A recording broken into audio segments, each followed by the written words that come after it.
All right, everyone. Hi there. Thanks so much for joining us. Really excited to be holding this webinar today.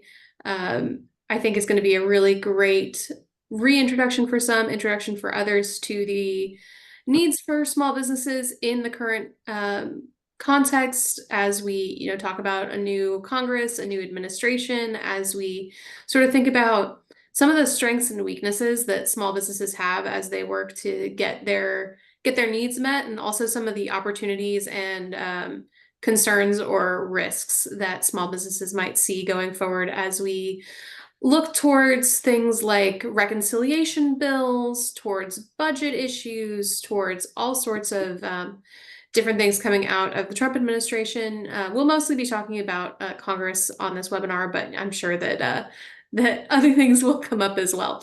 So I'm really excited to have everyone here. I'm going to introduce myself, and then I'll have my panelists introduce themselves. My name is Taylor Downs. I am the Federal Policy Manager for ACT, the App Association.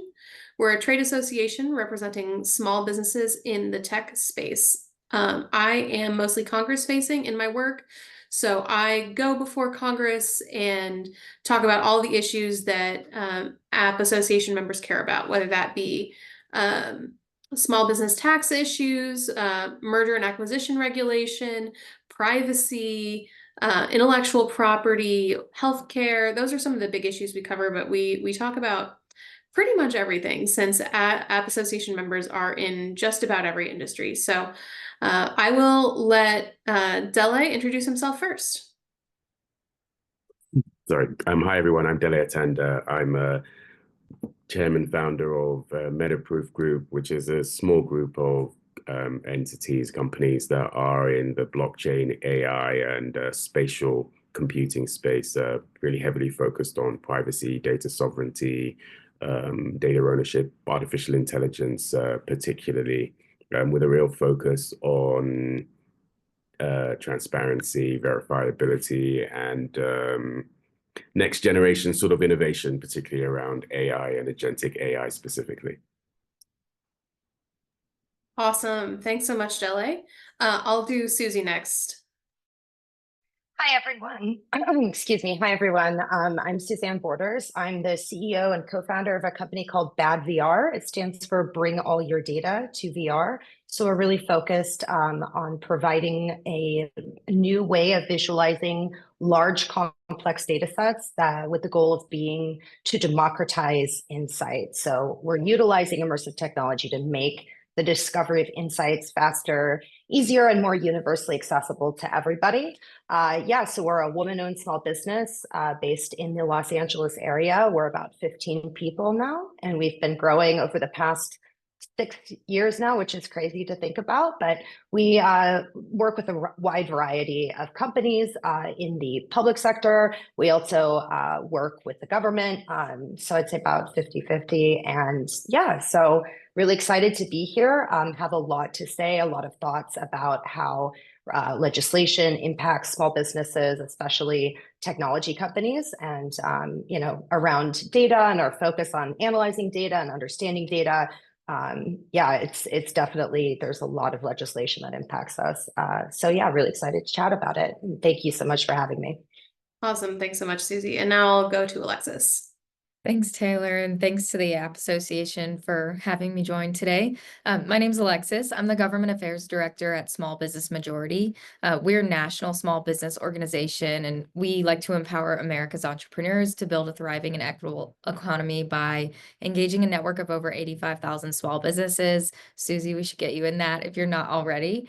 We also engage 1,500 business and community organizations to deliver resources for entrepreneurs, advocate for public policy that promote their growth, and of course, conduct extensive research on how small businesses are faring on the ground, using that to influence public policy. So really excited to talk today.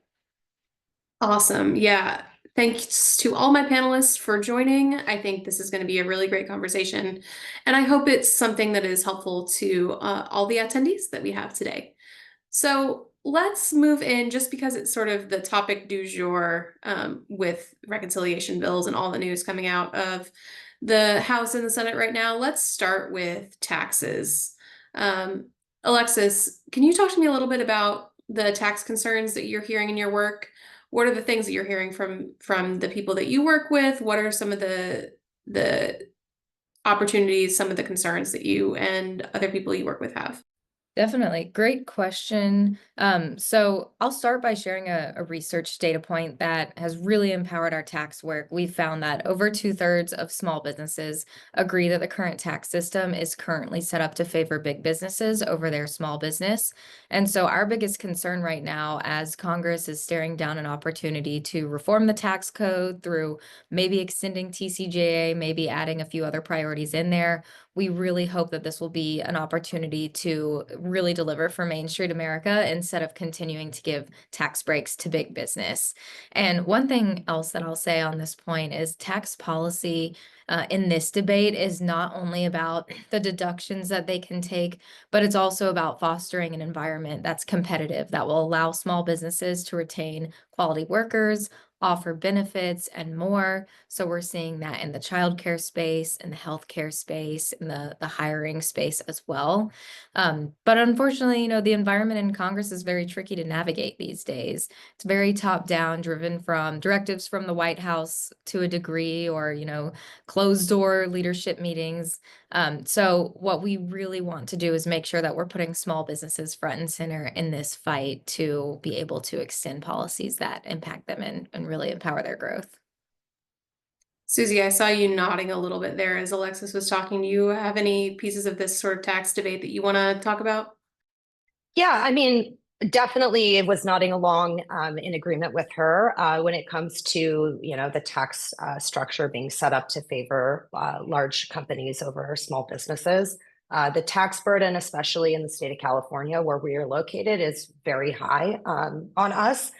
And so, yeah, I mean, I'm all in support of, finding ways to maybe incentivize smaller businesses by having maybe a slightly different corporate tax structure, or, there's always the R&D tax credit that in the past, at least, has really helped small businesses, especially small businesses like my own that are doing like really cutting edge technological work.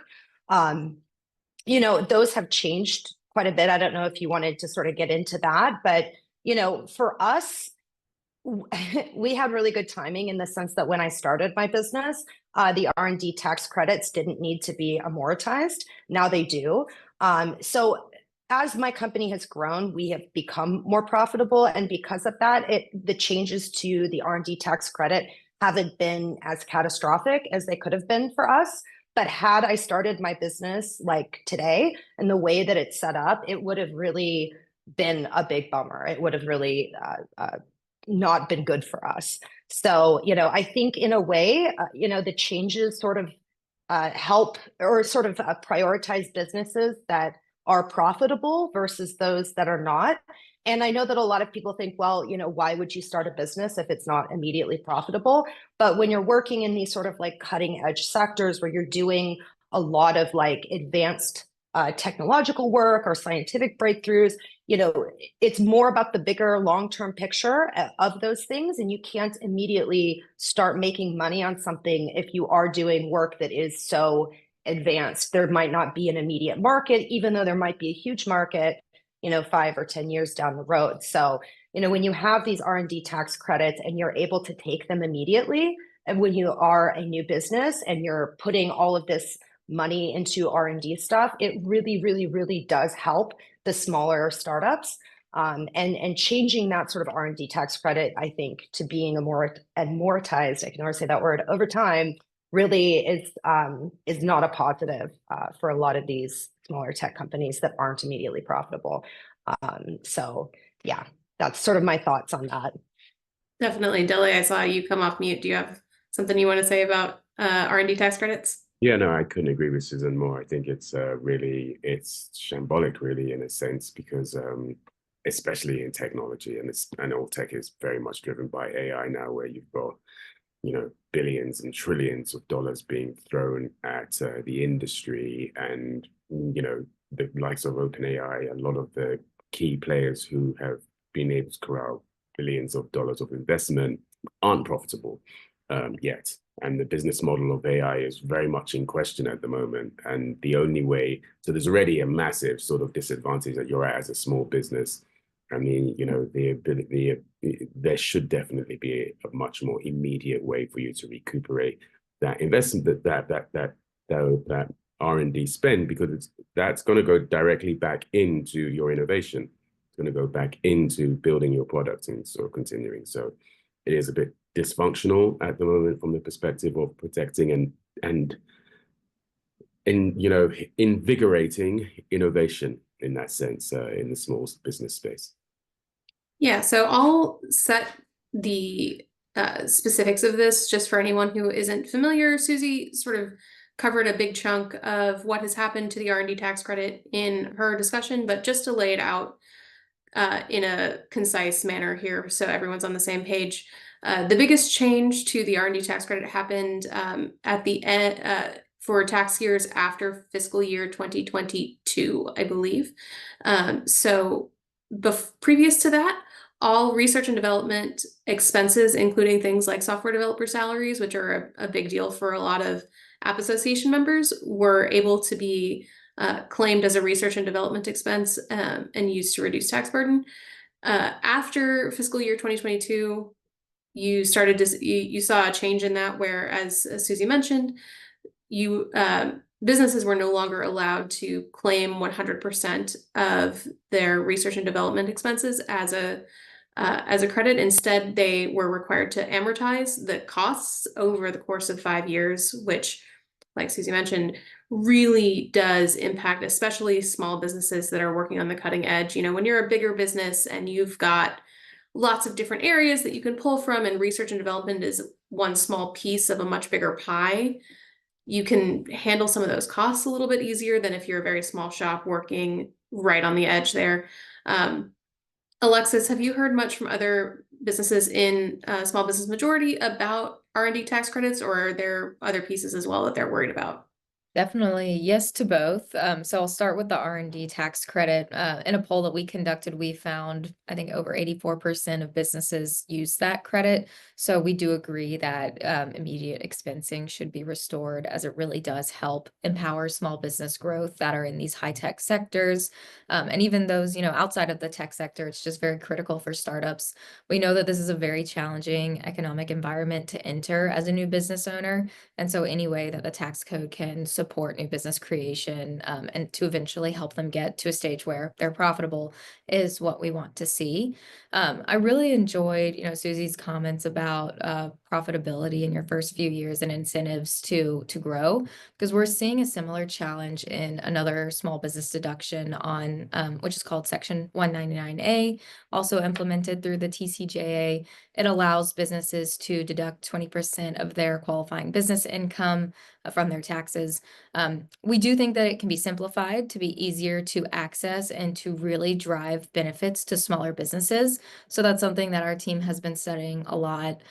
We've seen that a majority of the businesses that claimed that deduction are already, you know, very profitable.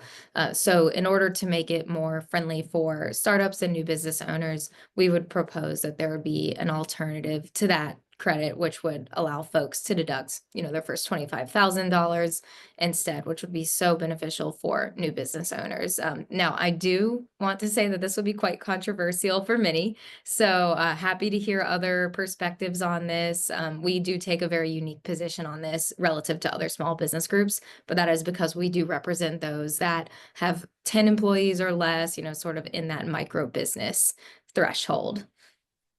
Yeah, I actually had a thought about that. I was thinking, because as I mentioned earlier, you know, my business, even though we're a small business, you know, we're still relatively new. We've been around now for a couple of years, and we have become profitable. So the change in this R&D hasn't been as impactful on us, but we have over time obviously had like increases in our payroll, and insurance costs significantly have increased, whether that's from inflation or just, you know, organic growth at my business. But I was thinking I would love to have benefits like in that direction. So having something where it's not just like strictly R&D stuff, where it might cover like some of the overhead, where you're talking about like insurance or office space or things of that nature, and have that be, maybe at a point where, the business becomes profitable, like say, for the first 5 years, you can take it all at once. After 5 years, you can amortize it, but you can also include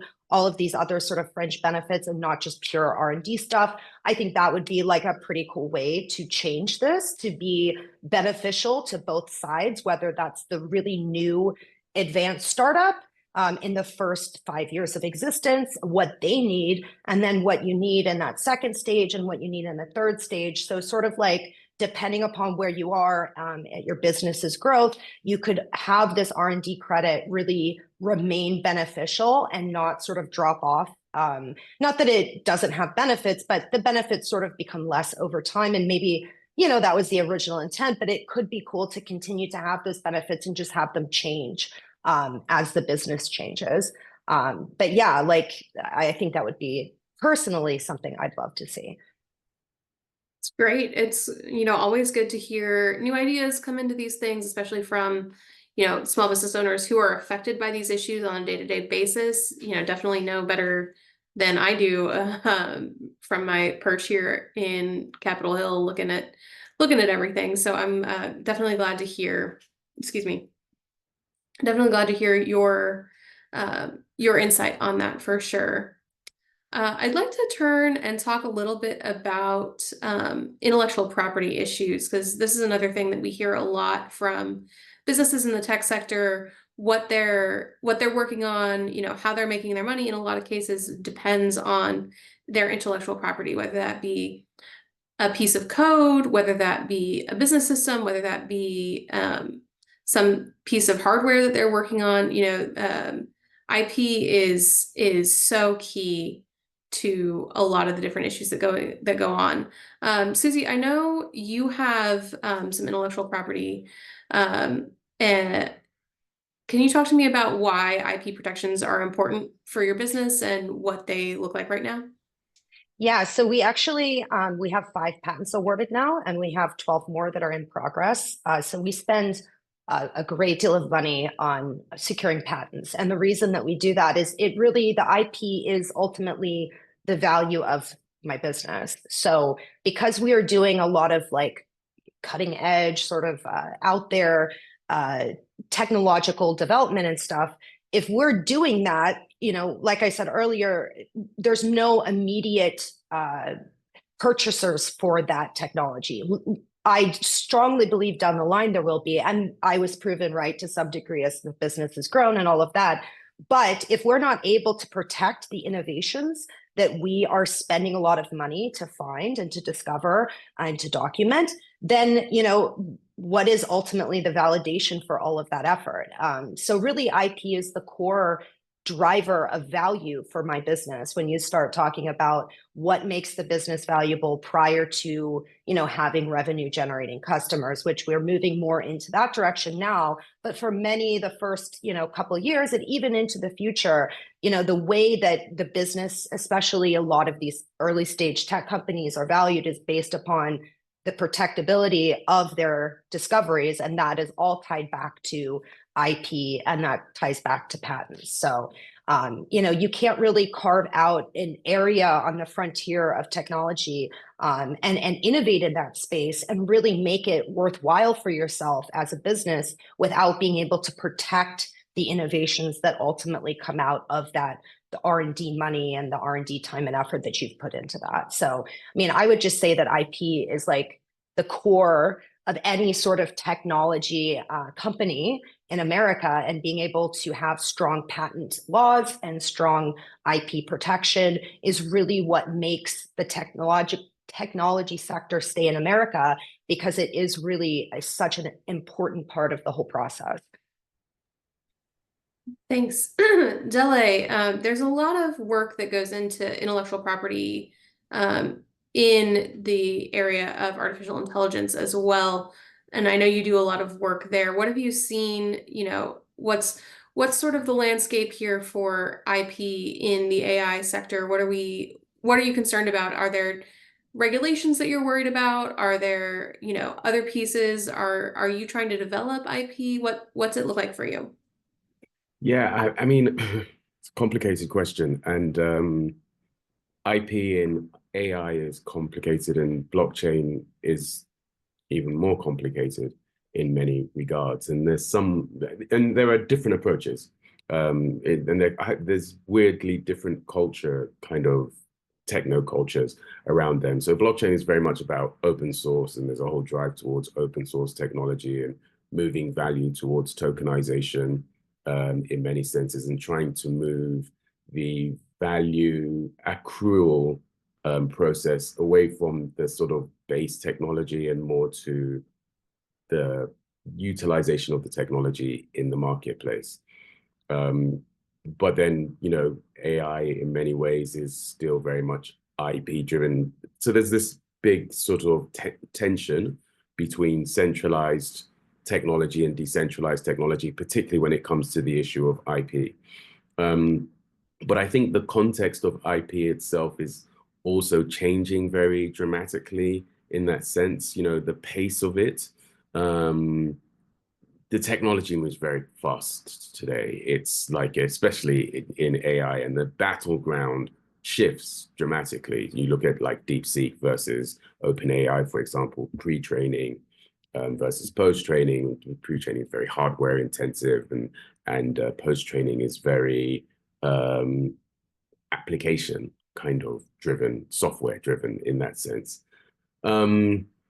I've developed patents myself. I've been awarded patents, and it's I have to say I find it a very complicated arena. This polarization between open source is the first thing, but even in terms of open source work, the approach that we've taken, a lot of our technology we make open source, but you have to protect it in the first place in order to make it.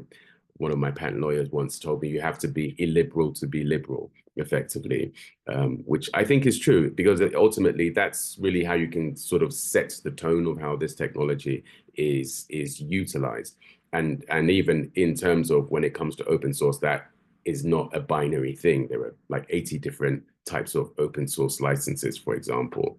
And then there is the workaround standards. So there's also about how you can use IP to enforce standards. So we are particularly interested in using our patents, not so much necessarily to create moats, but to enforce standards and drive standards across the industry and drive adoption in that sense as well. So there's a lot of complexity in terms of how you monetize IP, and there's like the offensive versus defensive approach in terms of how you utilize it. I think that there is a need for, I will say in the US particularly, having filed patents in Europe as well, it's a lot more dynamic and it's a lot more pro-tech. But it is still, generally speaking, it's a very expensive process, and it's very expensive to get protected on an international context, as well. And obviously, our industries, particularly technology industries, particularly, are global in terms of the market that you're competing in. So I definitely think that there's definitely room for a dramatic kind of innovation. And I think technologies, ironically, like blockchain and AI, could potentially accelerate that process much more and make it much easier and faster to get protection put in place around IP so that you can sort of make choices accordingly. Alexis, do you hear much from the small businesses you interact with about IP issues or voluntary standards or anything like that? Sorry, my mute button was missing. Yes, we do. This is an important issue for folks. And the biggest issue that we're hearing is a lack of awareness on how to do that and how to file for patents, how to protect your IP, especially in this day and age where our data is at risk. There's more cybersecurity hacks than ever on small businesses. They're the most vulnerable. So would love to, foster a better, network of folks who can share best practices on how to learn how to do these things to empower high-tech businesses, because we do want to see more small players in this space. And I think Deli made a really good point, that it is very complex and it takes a lot of technical assistance to learn how to do that. So that's our biggest concern. Definitely. We're all about seeing small businesses have a voice at the table in intellectual property, but especially, as Deli mentioned, in standards, voluntary standards development. These sorts of technical standards that underlay all of our favorite modern conveniences, whether they be power outlets or Wi-Fi, or our president likes to say that it's everything from how big your screws and your screwdrivers are to how much Wi-Fi you can get, and it's really true. For voluntary standards, participation in a voluntary standard is a really, really big deal for any business, but especially for a small business who can, have their patent be part of a standard, be a standard essential patent. I think, the more small businesses that can be involved in that space, the better we can protect their interests going forward, the more we can ensure that standards are enforced, that fair, reasonable, and non-discriminatory terms for licensing of those patents are enforced as well. And I think that's definitely going to be a huge issue, maybe not for Congress so much. We always want to talk about the importance of legislation in the way it affects people's ability to protect themselves and protect their intellectual property. But it's also going to be a big thing for the U.S. Patent and Trademark Office and their enforcement actions over the next couple of years as well. So, this is, I think, going to be a continuing topic. It's certainly one that we talk about here at the App Association all the time. So I look forward to continuing to engage on it on the federal level. Let's see. We've talked a little bit, Dele, about blockchain and the work you do in it, and you talked sort of about the culture of blockchain, how it's more open source and interested in that. But it is an industry that's sort of ripe for consideration in regulation.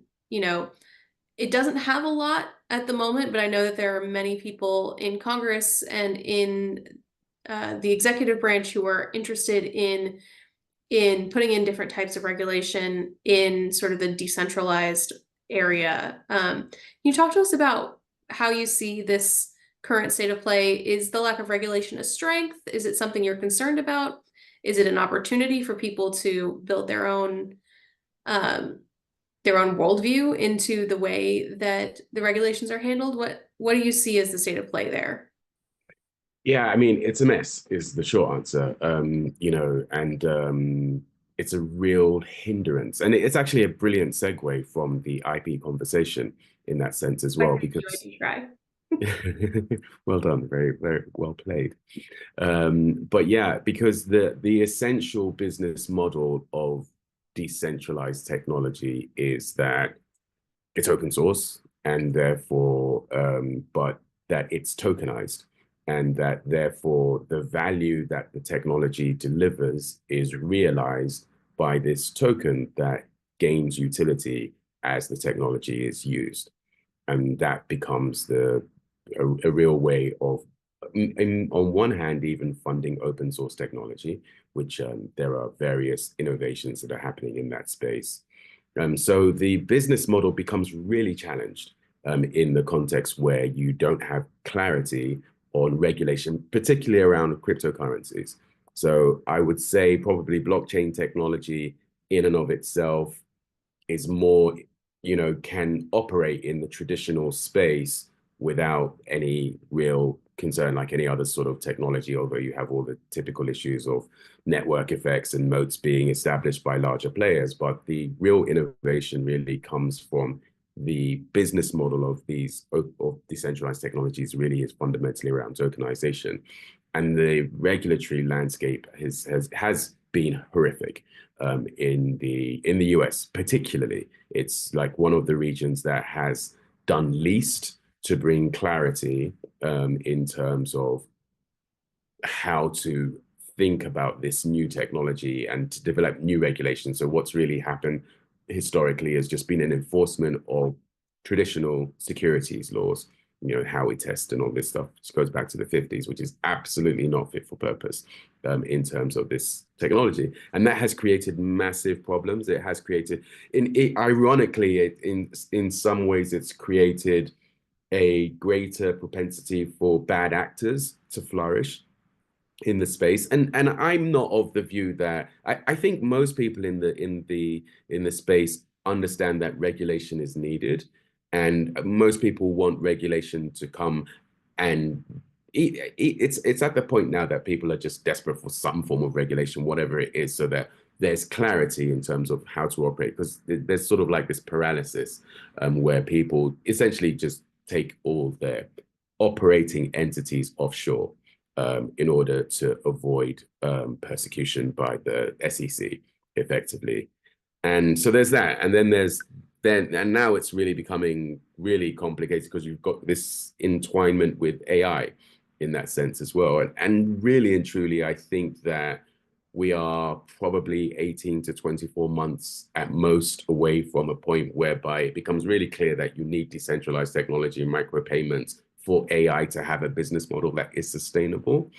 And we're very far behind in terms of having all of these things. It's sort of like, data protection regulation we're really lagging. And now there's a regulatory debt that we have when it comes to addressing blockchain technology, and we're really behind on that. So there's a regulatory debt that we now have when it comes to artificial intelligence.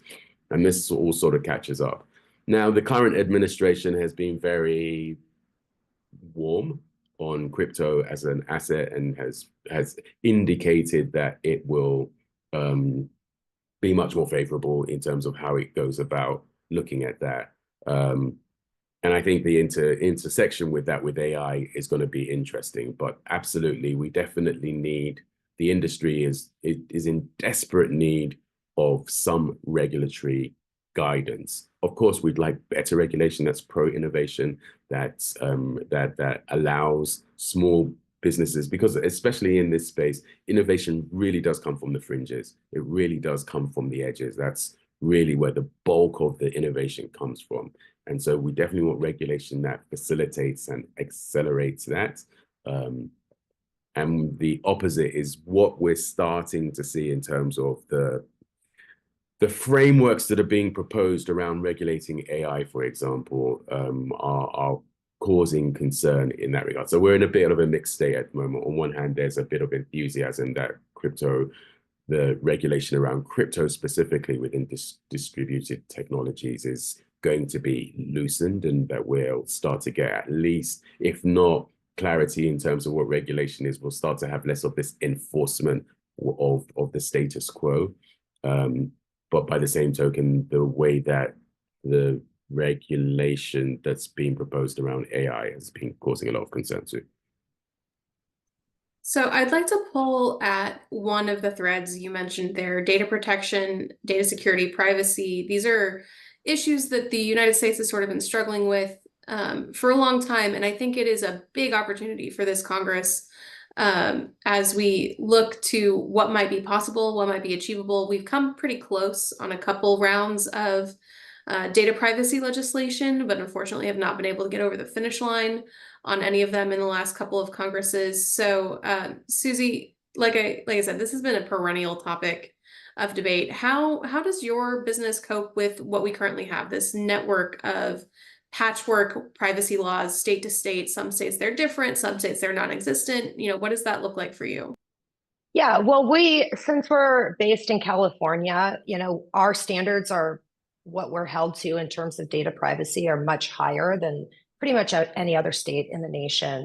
So that puts us in an advantage in the sense that what we're complying with is far above all of the other, standards or regulations in any other state that we might do business. So we don't really spend a lot of time worrying about compliance in that sense, knowing that we are far above and far exceeding most states' laws based upon the fact that we're located in California, and also based upon the fact that we're a company that values, our customers' data and safeguarding our customers' data. And there's a bunch of different stuff too in the way that our application is structured. When we started the business, if you want to talk about the impacts, broadly speaking, of data privacy and data laws and data regulations, you really, as you're building technology, really have to think about, how you intend to interact with customer data, what data you plan to store, what data you plan not to touch or store at all, because you don't want to, the burden of having to keep that data private. So, when that was a big consideration when I started my company, exactly how our technology would interact with the data sets and what we would need to do to be in compliance with all of the California law. But having a patchwork of different laws across different states, if you are not a California company, can be very challenging, because you have, anytime you want to do business in another state, if you're not holding yourself to these really high levels of data privacy, you need to, be familiar with the laws of that state. You might need to spend a lot of money to be in compliance with those laws. And each state pretty much has their own laws. So it's just a really heavy burden on small businesses that might not have the operational cost or might not have the ability to be in compliance with all of these different patchwork of laws. And then also they might not have the time or the legal teams to help them understand what all of these different regulations are at a state to state level. So, I think a national standard that's like more in alignment with like the reality of doing business these days, which is that it really isn't, generally speaking, you're not just selling to people that live in the same state as you. You're most of the time selling to people across the country, if not people across the world, which that's a whole nother conversation, complying with European Union data privacy laws, but we won't even get into that. So broadly speaking, having a national standard where everybody's held to the same standard for data privacy across the country would be tremendously helpful. It might have a lot of initial costs to be in compliance with a law that would be most likely more strict than most states. But I think in the long term, the payoff would be a lot of reduced operational costs for companies, so they don't have, and a lot of reduced worry about being in compliance on a state to state level. Alexis, what do you hear from businesses you work with about privacy? If you hear anything, what are they concerned about? Where are they looking? Are they doing, has Susie said and saying, I'm from California, I'm following the California law, and it's better than all the other laws. What are they doing in other states as well? Yeah, so that's a really good point that's being made about, varying state legislation and laws, and totally agree that there needs to be a national standard, because what we're hearing is there's just so much confusion with what laws small businesses need to be abiding by. What they really like to see is this certainty, what we call regulatory certainty. And I think this group is a really interesting case study that shows that small businesses are not always, anti-regulation like many voices in the media may point them out to be. They actually just want to be in compliance in a way that is clear and understandable. But where they're going for help, they're trying to seek help at the Small Business Administration. They may be going to their local women's business center, small business development center, you name it. There has been a lot of worry these last few weeks about those centers' ability to serve small businesses in light of, federal funding freezes and uncertainty with the federal workforce. So that's why it's been so challenging for folks to really get a grip on what laws that they need to be following. And I think Susie made an excellent point about folks really operating in a national economy. Like, this isn't the 1950s. We do need more laws that translate across state boundaries, while also learning from models like California, a state that we're really active in. And we see a lot of California laws that have been helpful and more clear for folks than other states. So that's a big issue for everyone. And yeah, compliance costs can be tough when you're juggling 50 different state regulations. So we can't underscore enough how important that certainty is for folks. And one last point I'll make on this is, when a new business owner or an entrepreneur is looking to get something off the ground, they may be discouraged from going into the high-tech fields when they see that there's all these different varying regulations that they'll have to get up to speed on overnight. And small business owners, when they're starting out, don't often have access to lawyers that are, conversant in laws across all 50 states and territories. So it is really important to have that continuity across our states. Absolutely. The biggest positive that we at the App Association see to a national privacy standard is that it would bring, like you said, regulatory clarity.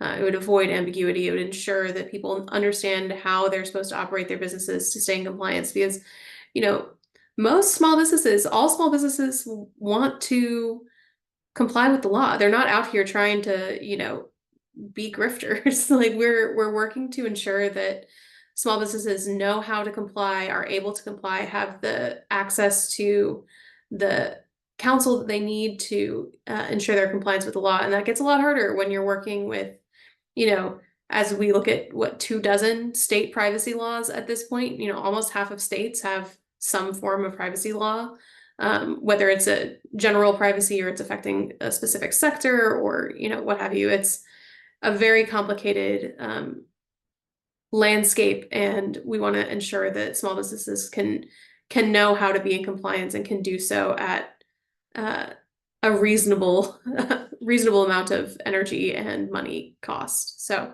I'd love to turn a little bit to talk about merger issues. These are another place where I see a lot of opportunity in this Congress. We saw some concerning proposed merger guidelines in the previous administration that we have been working on in Congress to ensure that small businesses don't get swept up in regulation meant to target larger businesses. So, you know, Susie, we've talked a little bit about, you and I at least have talked a little bit about exit strategies and mergers and why they're so important. Can you talk to me about the risks that it creates for businesses like yours when burdensome, when mergers become harder and more burdensome?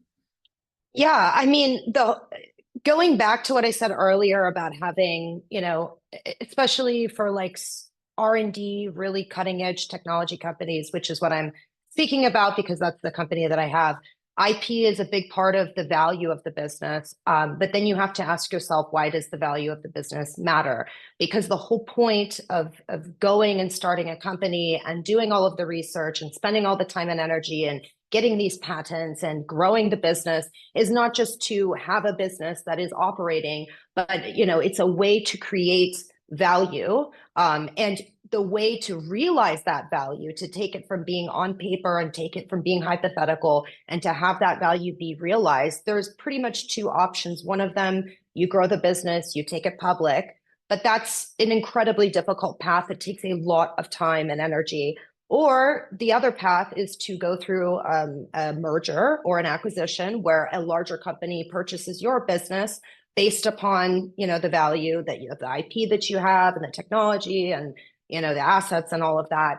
And that's a really key part of the sort of entrepreneurial journey and a very large motivator for why a lot of business owners sort of start their business, grow their business. So once you sort of take that incentive structure away, it really, it de-incentivizes people from starting new businesses. You know what I mean? So like, there's really, it's like, oh, I'm going to put all of this effort. I'm going to like slave away for years and years and years with this hope that maybe I might go public, but that's like 0.001% of businesses.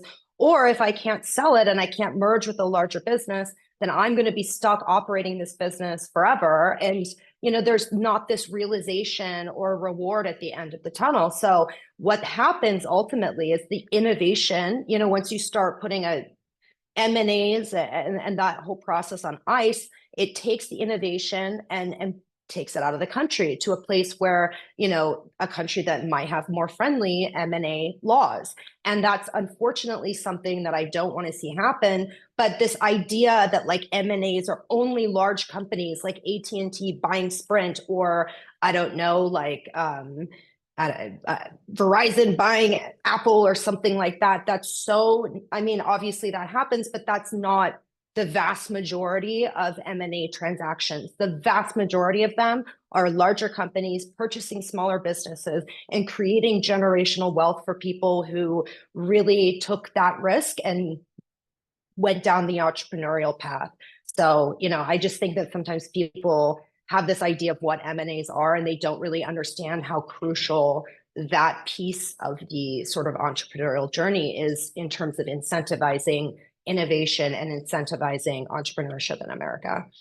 Absolutely. We certainly hear from a lot of our members that their exit strategy is really their retirement option too, right? Like, there are plenty of people who build one Absolutely. business and sell it and go on to create another business, but there are also lots of people who, at the end of the day, or at the end of their road with business creation, are looking to sell their business and use that profit as their, the retirement savings. And you really can't do that when, like you said, it's much more difficult for larger businesses to acquire you. So therefore your business becomes worth less because they have to spend more money to do that acquisition process, or you've got to, look into an IPO, which is really, not something that's in the reach for a lot of people. So, that's a really big concern for sure. As we're sort of coming in towards the end of the time, I'm going to sort of move into some questions for each of you that are sort of about, wrap up, as we've been talking about a lot of different issues and what might be opportunities, what might be concerns for small businesses in the new Congress. So sort of an opportunity to wrap up some key pieces that you'd like people to take away from this conversation. I'm going to start with Dele. We've talked a little bit about crypto and about blockchain and AI and regulatory concerns, people who have different ideas of what regulation should look like in these arenas. And even still, as people are looking into this regulation, it's not an industry that is very well understood by a lot of members of Congress or a lot of their staffs. So I'd love to know sort of what you would like members of Congress or their staffs to take away from this in regards to blockchain and AI and regulation and what the industry needs, in your opinion. Yeah, I mean, it's a great question. And, I think the reality is, of course, they are very technical, complicated spaces. So, regulation in itself is a complicated technical domain that people have a specialization in. That's hard enough, let alone to understand this new technology. So I don't think it's not reasonable to expect regulators to understand the changes within AI and blockchain particularly, and they are. I think you need to think about them a little bit differently as well. But I will say that the most practical thing to do will be to get a lot of small AI players at the table when looking at these issues, because there are genuine concerns. I mean, there are genuine dangers and genuine risks involved with these technologies, but everybody always comes with their own vantage point and their own interests. And so when you get the biggest AI players proposing legislation, whether it's intentional or just a blind side for them, it's what they're proposing definitely is extremely biased towards them and protecting their interest and their advantage. And that becomes really problematic for small companies and small innovation, which becomes difficult for the country you look at, because it's an international competitive landscape. So I think the best way to address that is to have small companies and large. You have a very diverse portfolio of types of companies that you involve in the conversation around regulation, so that you get this comprehensive viewpoint in terms of what the issues and concerns are. And then as a regulator, you can then, it's almost like, you're a juror in a case. You're able to hear the evidence presented by all sides, and then you're able to make an informed decision effectively. And I think that that's really missing from the approach around this, to really have a much more multi-stakeholder involved discussion when sort of approaching these things. And I think the other thing to bear in mind there is that it is an international competitive market that we live in. And, you have to look at regulation in the context of what's happening around the world, because innovation will move offshore if there isn't, at the very least, clarity in terms of what can and cannot be done here. Thanks, Dele. Alexis, we've talked a lot about strengths and concerns and opportunities. And one of the biggest strengths for small businesses is their innovative mindset, their pro-growth mindset, the way that they think about the world. Our policies here in the United States have historically supported that innovation through tax credits and other policies that we've talked about here, things that reward research, that support new businesses and new ideas. What are some policies that Congress should be looking at this term to continue their historic support for innovation and small business? Yeah, thanks, Taylor. And I think this group really hit it on the head, right? Small businesses are looking for a national framework of how to approach the innovative sector, the innovation sectors, and that includes, maybe fixing the R&D credit, reforming other deductions that make small businesses more competitive when they're starting up and innovating, and of course, increasing deductions that we know work well, like Section 179, which helps small businesses expense and deduct other machinery and capital that they may need to make their business run as well.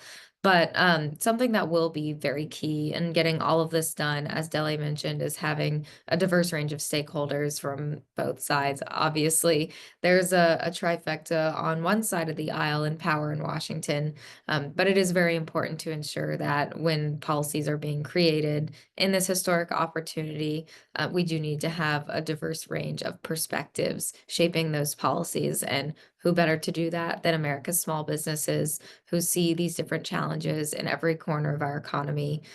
So we're really just looking to take this opportunity and to create a tax code that is truly pro-growth instead of extending things that may not have worked as well in the past, and to really be innovative, right? Congress has a really big opportunity here, and we want to see them take advantage of it and consult small businesses along the way.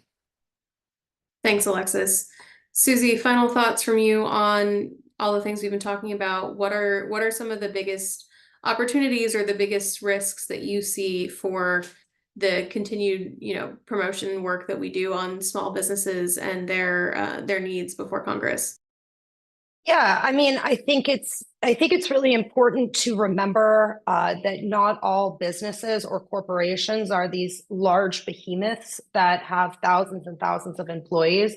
So, a lot of the times when I am having, discourse or conversations with people in real life or on the internet, there's this idea that anything that's a corporation or a company is like this like massive company, and anything related to helping those big companies should not happen because they're like bad or not good.